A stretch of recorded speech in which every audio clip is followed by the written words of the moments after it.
E shikues të dashur, ashtu që kam paralajmëruar si çdo të premte tjetër, ne diskutojmë yoga me rondinellën dhe në fakt thash që javën e kaluar e kemi pas në fokus grosa zona, ndërsa tash fokusi është tek fëmijët dhe ata që mund të praktikojnë yogën në këtë rast, prej cilës mosh mund të fillojmë, çka i ndihmon, ai ndihmon në qetësim, në relaksim, i ndihmon në fokus pastaj në mësime,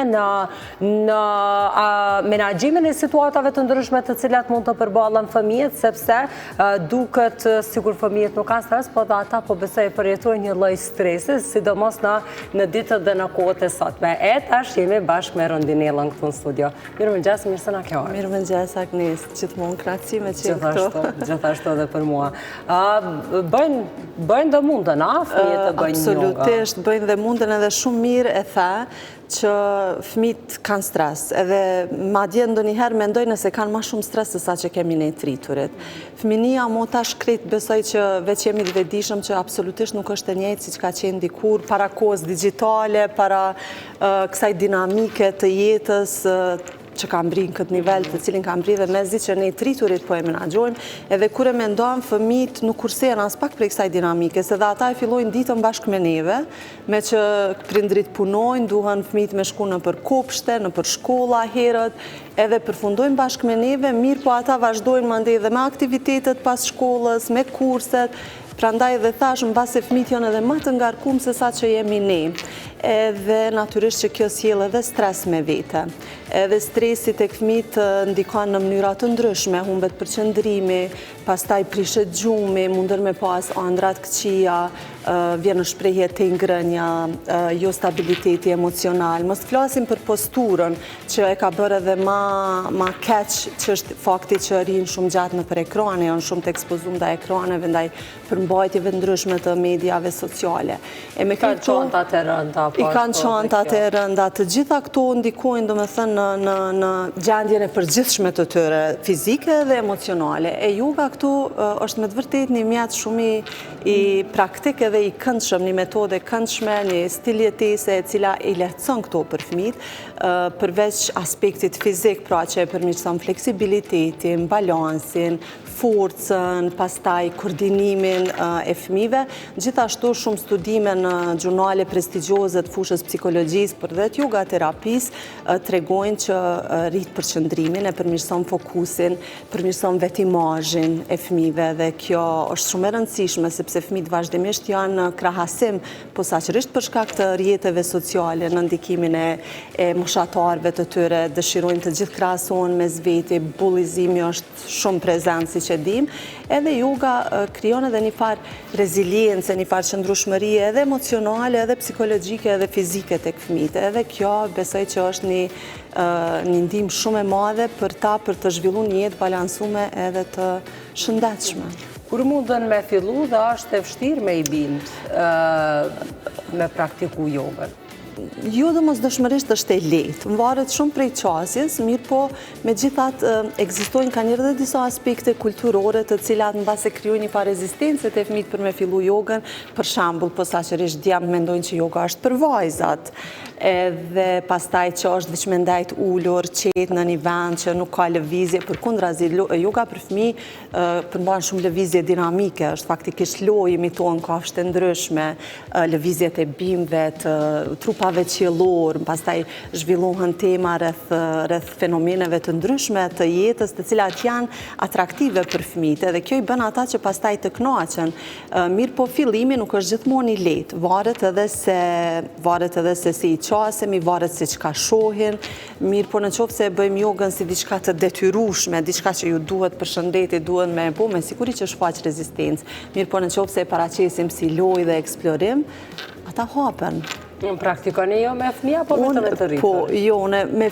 me fëmijë nuk kam grup të fëmijëve, ka pas raste kur kanë ardhur fëmijët bashkë me prindrit edhe këto kanë qenë klasat e mia më të këndshme, ka pas raste kur në ndonjë kopsht më kanë ftuar edhe natyrisht e kam ofruar klasën e jogës për fëmijë, po me fëmijët e mi kam praktikuar shumë. Edhe vazhdoj edhe sot e kësaj dite, mirë po tash ajo në një farë moshë para adoleshencë, kur jo gjithmonë janë receptiv ndaj gjithë shkafit që e bëjmë edhe që e themi kemi ne, mirë po me gjithat ata janë njoftu me jogën, edhe e dim vetë kur ju duhet, sepse shumë herët kemi fillu me praktiku edhe praktikat me fëmijët janë disa primat këndshmeve për mu e mbaj mend edhe unë për vete kur isha duke praktiku, djali Niku më hypte në shtëpi ose më shtrike në gjoks derisa isha duke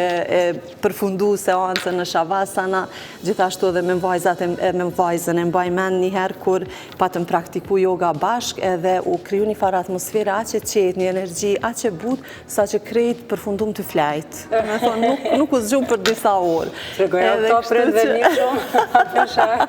Po, kështu që po, është me të vërtet një aktivitet shumë i këndshëm familjar, kur bëhet në familje. Dhe po besoj që fëmijët prindërit e të cilive do të praktikojnë qoftë yoga, qoftë do shta dhe një sport tjetër, janë ata që nuk hezitojnë, ndërsa ata që nuk na shohin neve duke lëvizë nga vende, edhe që ndrojmë edhe në ullër, atër edhe ata do të hezitojnë pa tjetër. Po, është shumë e vërtet, por e mirë është Agnesa se yoga nuk është më krite panjor për fëmijët, sepse edhe kopshtet kanë fillu, edhe shkollat posaçërisht private, fillore të paktën, diskutojmë, po edhe pak e sjellin ndonjë mësues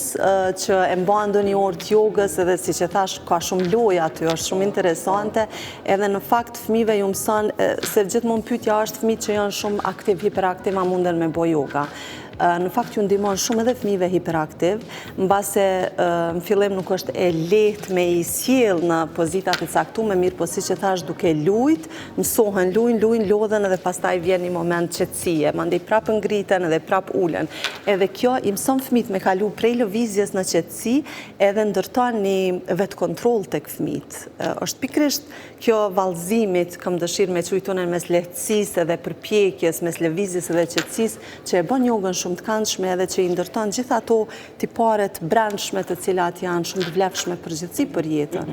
Atëherë, ne thamë edhe më herët që fëmijët merren pastaj edhe me aktivitete të tjera, qoftë janë të angazhuara në kurse të ndryshme që vazhdojnë për shkollim, qoftë janë në balet, në muzikë, në ndonjë sport tjetër, a i ndihmon edhe kjo me qenë të fokusuar ose me qenë të relaksuar dhe të përgatitur për këto? Patjetër, e kisha ndonë në disa segmente pyetjen e juaj, çështja e sportit mas pari. Është me shumë përfitime vjen yoga, praktikimi jogës për fëmijët të cilët veç janë duke u marrë me ndonjë sport, siç është futbolli, basketbolli, noti, skimi, arte marciale, çka do të qoftë. Se përveç se që e rrit, siç tham, fleksibilitetin, koordinimin, përmirëson balansin, forcën, është edhe një gjë tjetër shumë e rëndësishme se ndihmon në parandalimin e lëndimeve edhe në rekuperimin pas tyre. Mund të pyesin të gjithë se si mundet me ndihmu në parandalimin e lëndimeve. Është shumë e thjeshtë, na e dim që yoga ndihmon në kuptuarit e trupit tonë, në lidhje në mes të mendjes dhe trupit, në ndihmon me e dëgju trupin. Edhe kjo është shumë e rëndësishme për fëmijët që bojnë sport, sepse fillojnë me kuptu trupin e tyre më mirë, janë të lidhun, janë në trup të vetin, edhe fillojnë me i kuptu modelet në cilat reagon trupi i tyre, dhe e kontrollojnë, dhe kështu në këtë mënyrë i parandalojnë edhe lëndimet e ndryshme, dhe natyrisht sa i përket rekuperimit, yoga e përmirëson durimin. Shumica e fëmijëve nuk arrin me u rekuperu, po jo veç e fëmijëve edhe të riturit, sepse nuk kanë durim me qëndru sipas udhëzimeve të mjekut, edhe dojnë menjëherë me u aktivizu sa ma shpejt, e kjo mandej nuk e lejon një rekuperim të plot edhe bën ma të lëndueshëm trupin në fazat e mëvonshme. Do të thonë edhe në këtë aspekt, sa i përket aspektit të baletit për shembull, ose të muzikës, të këndimit e tjerë, ndihmon edhe kjo duke kriju për baletin stabilitet, e përmirëson posturën, koordinim, pastaj koordinimi i lëvizjes me frymarrjen, e cila gjithashtu shumë e ndihmon baletin. Te muzika, le ta zëmi, frymarrja është shumë e rëndësishme edhe për qëndrimi, edhe fëmijët të cilët praktikojnë yoga dhe praktikojnë teknika të thjeshta natyrisht të frymarrjes, mësohen me përdor ma mirë frymarrjen gjatë këndimit, por njëkohësisht edhe zërin e tyre. Te artet e tjera, ta zëmi, një mendje e qetë, një trup që ndihet mirë, është gjithmonë ma i gatshëm për me liru rrjedhën e kreativitetit. Do të thonë, praktikimi jogës te të riturit e posaçërisht te fëmijët e ndihmon përmirësimin, rrjedhën, faktikisht kreativiteti është brenda secilit prej neve, çështja është se bllokohet me kalimin e kohës. Edhe yoga duke çliru trupin, duke qetësu mendjen, krijon hapësirë, hap rrugë për rrjedhjen e lirë të kreativitetit. I përmendët frymarrje, do të thotë që edhe ata mundën me kontrollu frymarrjen, a mundën me i botë të gjitha teknikat dhe çka mundën, çka jo fëmijët? Po, edhe këtu jo vetëm fëmijët, po edhe të rriturit duhet cekur se jo domosdoshmërisht mund të praktikojnë, jo faktikisht nuk mund të praktikojnë secilën prej frymarrjeve. Në yoga ka teknikat frymarrjes të avancume, të cilat praktikohen shumë ngadalë, shumë gradualisht edhe me shumë kujdes. Posaçërisht teknikat frymarrjes që përfshijnë frymarrje të shpejta edhe intenzive ose mbajtja e frymës. Kjo është shumë e rrezikshme në fakt nëse nuk bëhet në mbikëqyrjen e një profesionisti dhe absolutisht nuk rekomandohet për fëmijët, për gratë shtatzëna, për mbajtja e frymës e kam fjalën edhe frymarrjet intenzive edhe të shpejta, për njerëzit me tension të lartë, me astma ose probleme respiratore, me ankth ose çrregullime të ndryshme të shëndetit mendor, nuk janë frymarrje të cilat rekomandohet. Fatkeqësisht ka tashti shumë trende të frymarrjes. Aktualisht kam dëgjuar që po qarkullon edhe te ne ky trendi i Blackout Challenge, ku fëmijët marrin frymë shumë shpejt, 20-25 herë, edhe pastaj e mbajnë frymën. Edhe në disa raste shokët edhe i shtyn, i mbështesin te muri për me vazhdu edhe më tutjat, kompresionin edhe mbajtjen e frymës, edhe kjo sjell edhe deri te humbja e ndjenjave te fëmijët, madje ka raporte edhe të vdekjes të fëmijëve si rezultat i kësaj, sepse çdo trup funksionon në mënyrë të ndryshme. Ndonjë trupi i duhet kohë më e gjatë për me deprivu trurin prej oksigjenit, e ndonjë trupi shumë shpejt. Edhe kjo është pikërisht ajo që ndodh. Faktikisht truri në frymëmbajtje nuk furnizohet mjaftueshëm mirë me oksigjen, edhe vjen deri te humbja e ndjenjave dhe sado paradoksale që duket, po duket që kjo edhe është qëllimi i kësaj sfide që bëhet me fëmijë. Humbja e ndjenjave është komplet paradoksale e parësyeshme, por është e vërtetë, prandaj edhe këtu kisha dashur edhe sërish me potencu rëndësinë e monitorimit të përmbajtjeve që vinë nga mediat sociale, nga ana e prindërve. Po qarkullon, le që po qarkullon në rrjetet sociale, po aplikohet në përshkolla. Më thënë, e di prej dorës parë që po aplikohet në përshkolla, edhe kjo është shumë e rrezikshme, shumë më e rrezikshme se sa që fëmijët munden me kuptu. Atëherë uroj që këtë mesazh ta përcjellin, do të ta kenë edhe prindërit në mënyrë që përveç monitorimet edhe t'ju tregojnë se çka është e rrezikshme edhe çka jo. Ndoshta edhe ata të cilët merren ose kanë dëgjuar apo kanë praktikuar të paktën e kanë fjalën prej fëmijëve, nuk është se e provojnë sepse pastaj besoj që i kuptojnë edhe rëndësinë edhe. Kjo është shumë e rëndësishme me cek edhe faleminderit që e them, sepse po fëmijët të cilët kanë më shumë edhe vetbesim, janë më të njoftuar me trupin e tyre, e aq më tepër kur veç kanë praktikuar frymarrje, ata janë më pak të prirur për me ra prej këtyre sfidave të ndryshme që zhvillohen mes moshatarësh. Kështu që po është e rëndësishme, duhet ditur se frymarrja është mjeti më i fuqishëm që kemi në dispozicion. Edhe është funksioni vetëm në trup që është automatik e njëkohësisht i kontrollueshëm nga ana jonë. Pra përmes frymarrjes ne drejt për drejti mundemi me ndiku në sistemin tonë nervor, në qetësimin e mendjes, por edhe në aspekte negative. Prandaj është shumë e rëndësishme që fëmijët të kenë disa të paktën njohuri bazike për të ditur si ta përdorin frymarrjen në mënyrë të shëndetshme, e posaçërisht të mos e përdorin atë pa e ditë se çka po bojnë me u shkaktu ndonjë dëm të madh. Hajt një mesazh për prindërit që me i motivu tash fëmijët me ardhë me afru me ju.